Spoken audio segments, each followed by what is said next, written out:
So what's going on, everybody? It's me, Troi, and I'm here again with the video. And I bet y'all like, what you got your dress clothes on for? That is because I'm here to make an announcement video as it pertains to March Mystery Madness of 2024, and the running theme for this year is going to be to the nines. So Elizabeth asked us to dress to the nines, and unfortunately I don't really wear a lot of jewelry. I don't like stuff being on me, and I don't really have, the only dress clothes I really got is the stuff that I bought to go on job interviews with. And yeah, I'm just kind of like, we'll put on this shirt, you know, and make it work somehow. I know, although it doesn't matter. But I'm 99.9% sure this is actually a women's blouse from Ralph Lauren that I got at a thrift store, which was supposed to be for job interviews. And yeah, I'm pretty sure it is. So, you know, I got my hat, my signature hat's going to cover up my big head. And then I got my blouse, my women's blouse, and we good to go. I mean, I think it fits me. It fits the eccentric nature of my channel and the whimsy and the silliness that makes up Troi Towel. So it'll work, and then I'll give it to somebody else. But anyway, like I said, dress to the nines, celebration of March Mystery Madness running for 9 years. And here we go. I'm going to be sharing the prompts for this year, as well as who the actual hosts are, because I'm not going to be hosting March Mystery Madness. Although I'm not going to be hosting whatever videos that I happen to put up within the month of March, I'll be sure to link the hosts, that S gets me, to March Mystery Madness as is. But, you know, despite all that, I always love to just make video announcement videos, and I'm going to include my video within the circuit and stream of videos that's going to be coming out. So, to get everybody excited who's interested. So, with that being said, let's go ahead and get into the prompts here. So, for March Mystery Madness of 2024, we got 9 prompts. Who would have thought it, right? So, the first prompt is dress to the nines, which is find a book with a formal dress on the cover. So, here's the thing. Like, I'm not 100% sure if I'm going to do a TBR thing, but I am getting kind of interested, of course.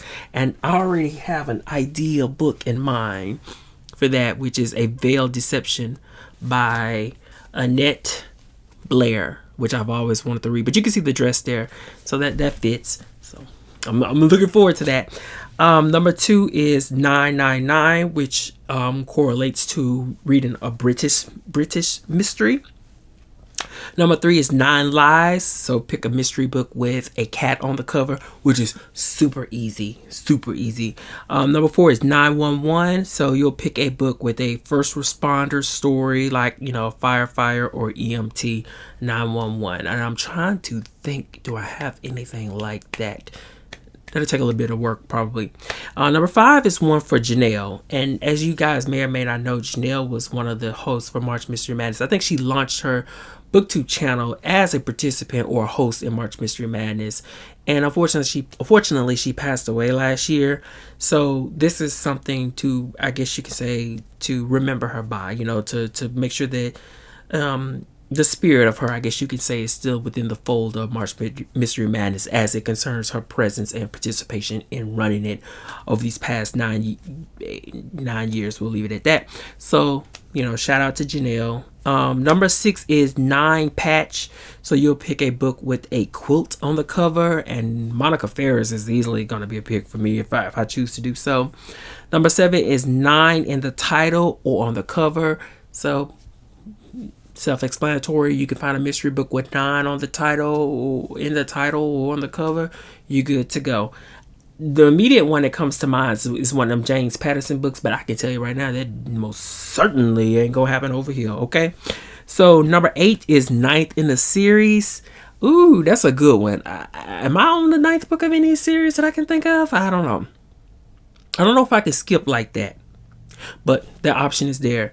And the final one is any other 9, whatever it has here, any tie-in with 9, such as page count, year published, number of chapters, etc. You know, that's a catch-all. Generally, the last prompt is a catch-all. So I'll put the prompts down below, and you guys can make sure you just look at it and start picking out what you want to do. You know what I'm saying? Like, this is what it's all about. So with that being said, now I'm going to read off the list of hostesses cakes. And of course, the top one is Elizabeth at LizziefayeLovesBooks. She runs the majority of this. Then you have the social media coordinators, which is Di, she runs the majority of this as well as Jenn at Remembered Reads. Links all down below. All the other co-hosts listed here is Courtney at Cortagonist, excuse me. Ollie at Crimley Ollie Blog. Forgive me if I say anything wrong. Y'all know how I am. I mess things up.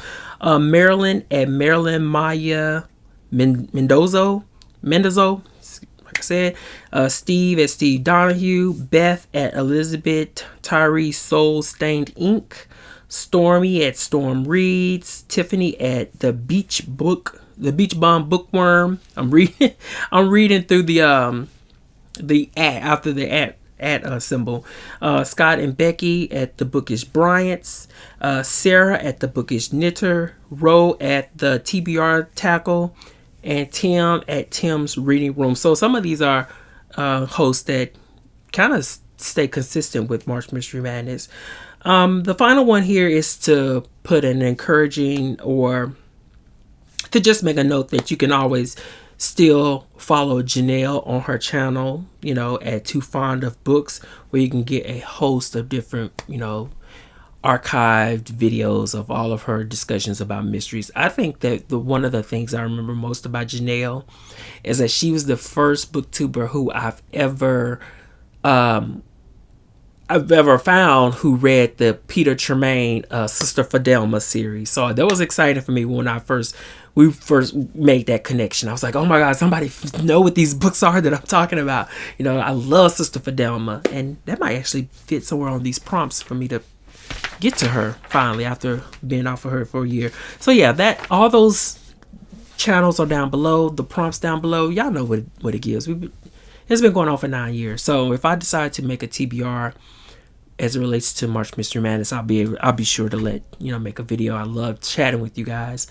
But what I really do kind of plan on reading in March is, since Sue Grafton passed away, I have been reading her Peers as it concerns the contemporary woman private investigator subgenre, and I caught up on a lot, and I'm trying to next go to England to read let me pull it out here, to read the Liza Cody series by, the author's name is Liza Cody, but her police detective, ex-police detective turned private detective is a woman named Anna Lee.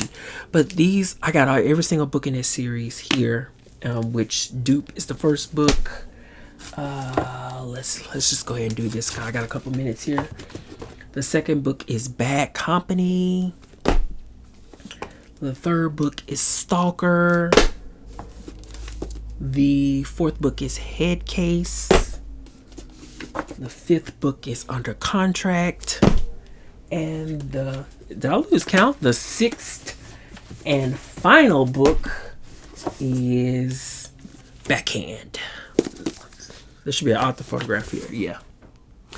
The significance of this author is that she is the British version of Kinsey Milhone, and her books released before Sue Grafton back in 1980, and Sue Grafton released A is for Alibi as well as Sarah Paresky back in 1982.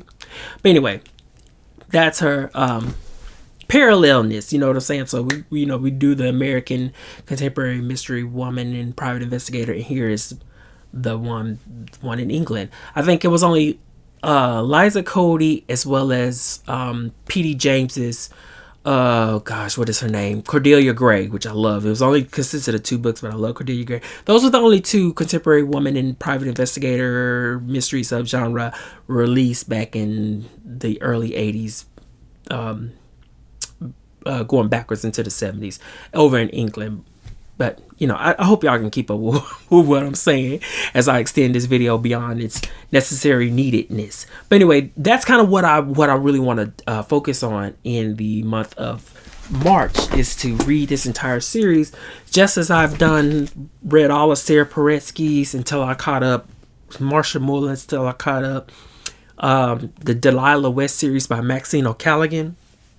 And then eventually, I would love to read Linda Barnes, which is another American. She came right after Sue Grafton, but her first book is Trouble of Fools, and her Charlotte Carlisle series. So yeah, I love these. This is my favorite genre to read into. So I was thinking that maybe with Marsha Muller coming out with a new book in April, as well as Sarah Paretsky, it would be the perfect time for me to really spend the month of March catching up on Liza Cody. Actually, being formally introduced to Liza Cody and her particular investigative prowess. But anyway, that's it. Happy March Mystery Madness. And we might gotta go to Publix and get a cake now. Oh yeah, I don't know. You know what I really would like to do? Like, you know how some people they do these lives where they're reading books. I might do something like that if I get the time. Peace.